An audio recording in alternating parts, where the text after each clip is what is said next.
तो उपमन्यु की मां के मन में ये विचार आया। चावल को तो सब लोग जानते होंगे, अगर पीस करके उसको दूध में मिला दिया जाए तो क्वांटिटी तो बढ़ ही सकती है। वो चावल के टुकड़ों को पीस करके जो 150 ग्राम दूध पड़ोस से आता था वो मिला करके उपमन्यु को दे देती थी। लेकिन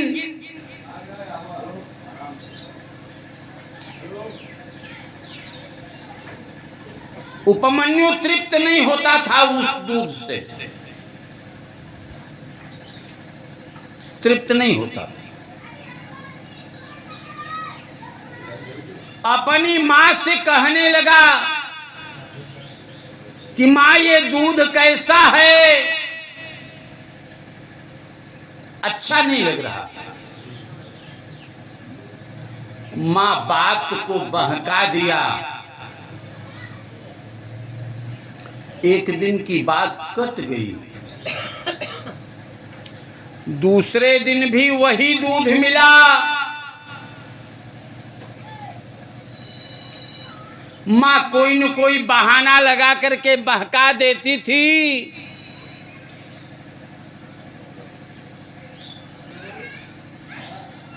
और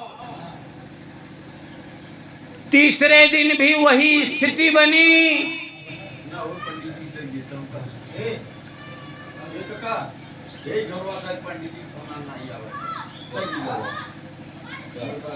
मां से जिद कर बैठा। कौन? उपमन्यु जिद कर बैठा कि आज बताओगी मुझे कि ये दूध कहां से आता है, कैसा दूध है, तभी मैं पीऊंगा, नहीं तो नहीं पीऊंगा। बालक की जिद को देख करके मां के आंखों से आंसू गिरने लगे।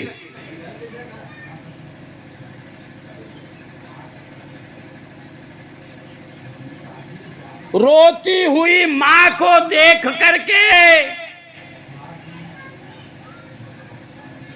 बेटा कहा कि मां बताओ क्यों रो रही हो?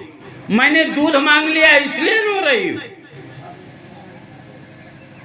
रोने का कारण बताओ, मैं यही पी लूंगा, कोई दिक्कत नहीं। वो रोती बिलखती मां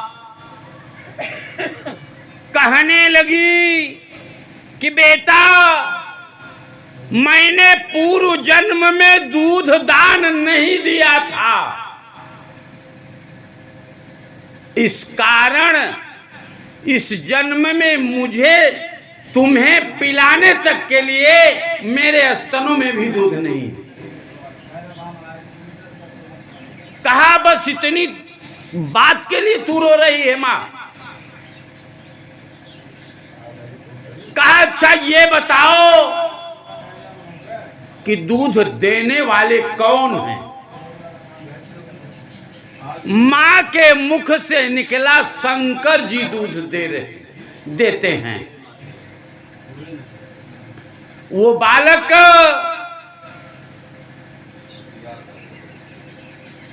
तुरंत अपनी मां को प्रणाम किया।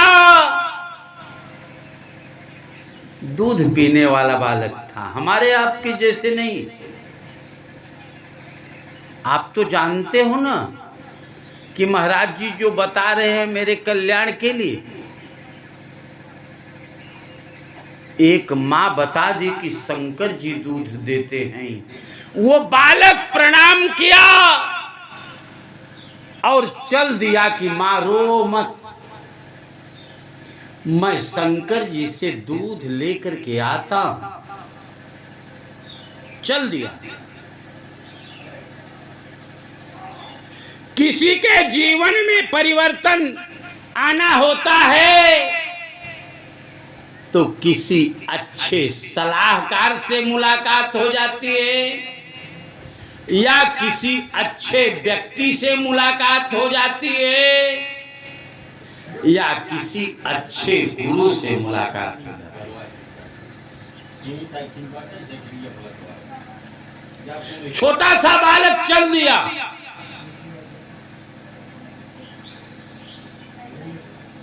जंगल में घुसा,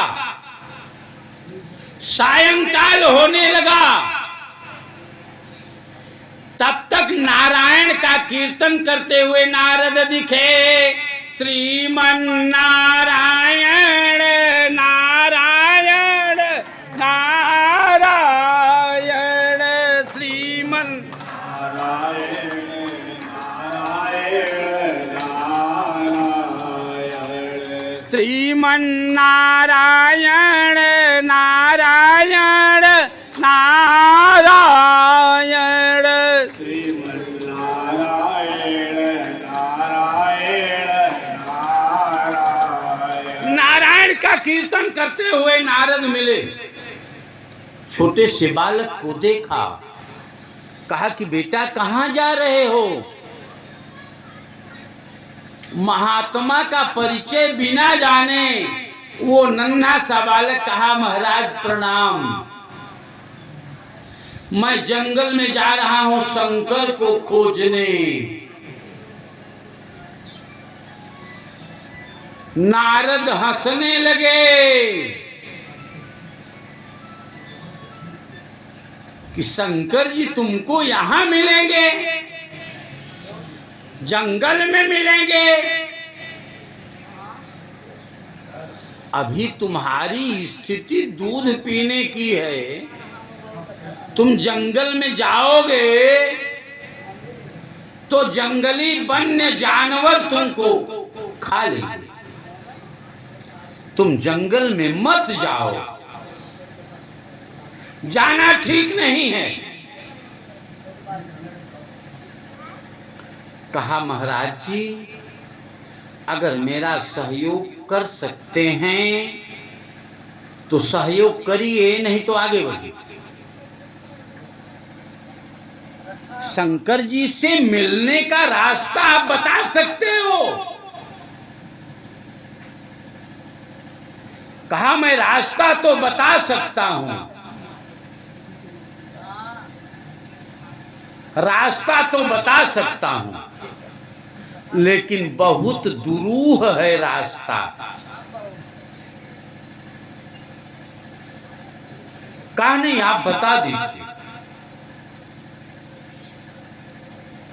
कहा एक मैं मंत्र देता हूं, उसी मंत्र का जप करो, शंकर जी तुम्हें मिल जाएंगे। कहा गुरुजी तुरंत बता दीजिए। जंगल में प्रवेश किए और नारद मिल गए, तुरंत मंत्र बता दिया, ओम नमः शिवाय नमः शिवाय, हर हर भोले नमः शिवाय, ओम नमः शिवाय ओम नमः शिवाय, हर हर भोले नमः शिवाय। ओम नमः शिवाय, ओम नमः शिवाय, हर हर भोले नमः शिवाय, ओम नमः शिवाय ओम नमः शिवाय, हर हर भोले नमः शिवाय।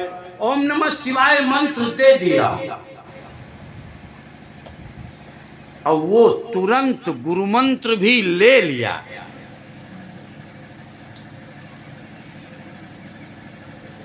गुरु मंत्र लेने का जैसे जब मन में विचार बने तुरंत ले लेना चाहिए। गांव की भाषा में कहा गया है, जबते हुई पणिया ऊसर तबते हुई भैंस दूसर। समझ रहे हैं? समय की प्रतीक्षा करना ठीक नहीं है। मंत्र ले लिया उपमन्यु, जंगल में गया, उसी गुरु के मंत्र को जप करने लगा। जब करते करते ताकत बढ़ी,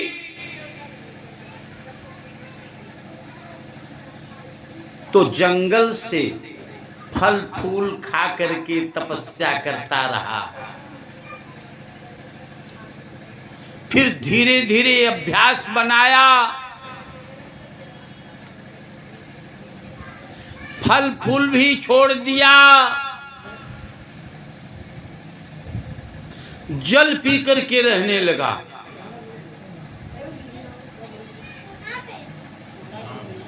जल भी धीरे धीरे छोड़ दिया।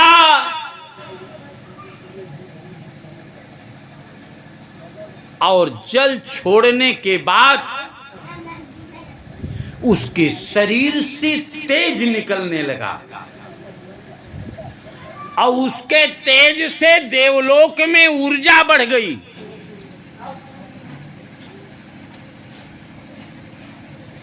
और देवलोक से लोग त्रसित होकर के पता लगाने लगे। पता लगा तो ये दिखा कि शंकर जी के लिए वरदान, उपमन्यु तपस्या कर रहा।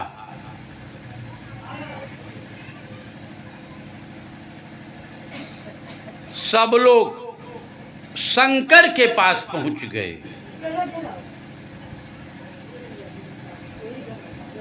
और शंकर से कहे कि आपका एक भक्त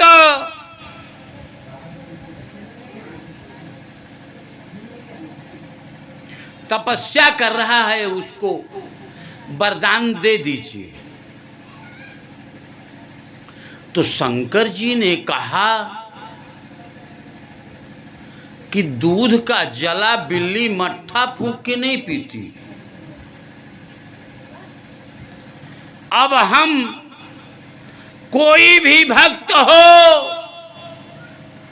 उसकी परीक्षा बिना लिए मैं उसे वरदान दूंगा नहीं। देवताओं ने कहा, ये कब से आपने स्वीकारा? कहा, आपको पता नहीं, भस्म से, मेरे भस्म से ही भस्मासुर पैदा हुआ और हमारी साधना करने लगा, और हमसे ही वरदान पाया कि जिसके सिर पर हाथ रखूं वो भस्म हो जाए। मैंने वरदान दे दिया और वह भस्मासुर मुझ पर ही ट्राई करने लगा।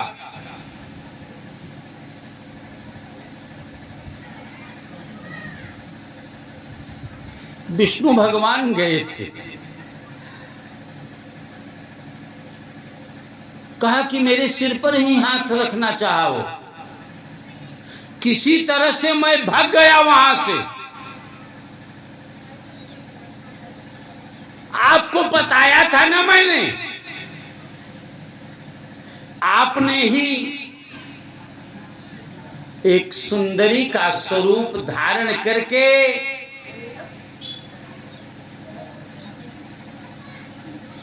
उसको भस्म उसके हाथों से ही करवाया था ना। तभी से मैंने निश्चित कर लिया कि कोई भी भक्त हो, बिना उसकी परीक्षा लिए मैं वरदान दूंगा नहीं। आप लोग आए हो, आप लोग कह रहे हो, तो मैं जा रहा हूं, लेकिन परीक्षा लूंगा। तो शंकर जी उपमन्यु के पास चले गए और किस रूप में गए जानते हैं? स्वयं शंकर जी इंद्र का रूप धारण कर लिए और नंदी बैल को ऐरावत हाथी बना लिया और त्रिशूल को वज्र बना लिया।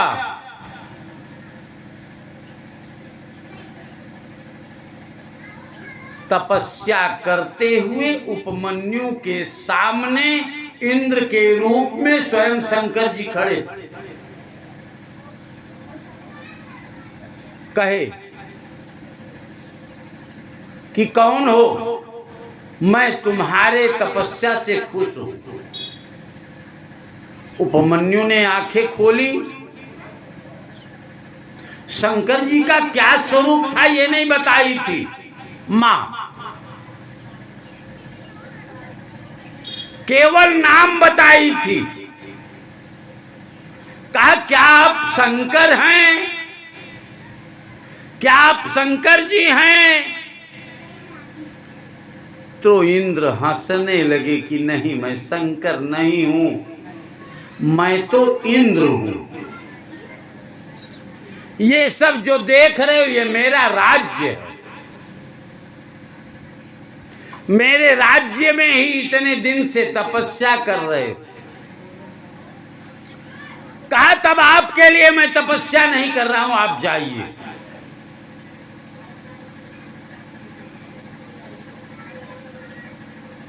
कहा क्यों तपस्या कर रहे हो? अपने जीवन की बात बताने लगा बाल्यावस्था की। कहा जब मैं दूध के लिए रोया, जिद किया, तो मेरी मां रोने लगी और मैंने अपनी मां से पूछा कि दूध देता कौन है? तो मां ने बताया शंकर जी दूध देने वाले हैं। तो इंद्र के रूप में आए हुए शंकर जी और हंसने लगे और बोले क्या, वो भिखमंगा आदमी तुमको क्या दूध देगा?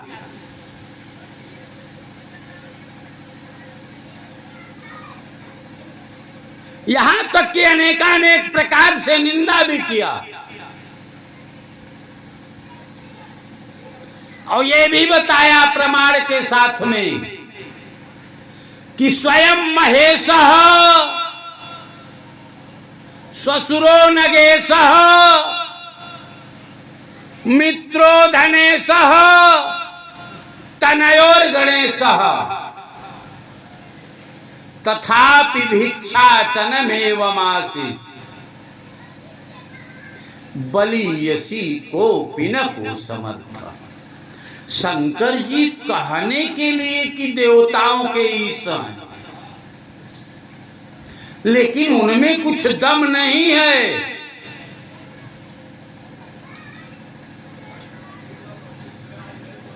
भले उनकर ससुर हिमालय के राजा हैं, फिर भी शंकर जी में कोई दम नहीं है। गणेश भले शंकर के पुत्र हैं, लेकिन फिर भी कोई मजबूती नहीं है। कहने के लिए कुबेर उनके मित्र हैं, लेकिन घरे कुछ बा नहीं। अगर उन्हें देखबे तो कहता हूं भीख मांगत हूं। अच्छा बताओ, भीख मांगने वाला व्यक्ति आपको दूध दे सकता है? वो नहीं दे सकता। मैं इंद्र हूं, देखो ऐसे तालाब दिखा दिया जैसे बूढ़े बाबा के बगल में बा, इमे हमें लगत पानी ना आएगा, लेकिन वो तालाब दूध से भरा था। एक तालाब दिखा दिया दही से भरा, एक तालाब दिखा दिया घी से भरा। कहा ये सब देख लो। मैं इंद्र हूं, मैं देने वाला हूं। कहा देखिए, ज्यादा इधर उधर की बात मत बोलिए और समय भी नष्ट मत करिए। मेरी माँ बताई है, अगर आप शंकर हैं तो ठीक है, नहीं शंकर हैं तो जाओ, हम कुछ नहीं जानते।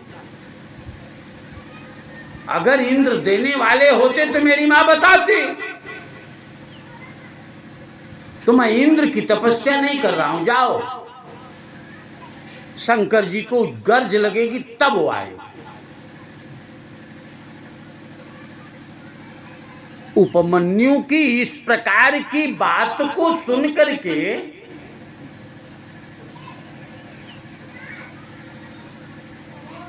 सुरेश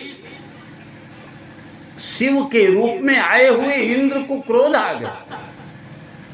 तुम मेरा अपमान कर रहे हो, मैं अभी वज्र से तुम्हारा तपस्या नष्ट कर दूंगा। कहा आप कुछ नहीं कर पाओगे, केवल मेरा समय व्यर्थ कर रहे हो। जैसे यदा यदा यान्ति नरा ही जाह्नवी, कोई भी काम करने चलते हैं तो किसी न किसी प्रकार का अड़चन आता ही है। अड़चन आ गया, लेकिन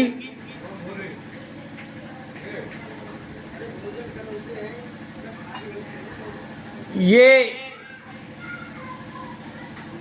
व्यवस्था बताया। हाँ बोले माई कहाँ आई हो?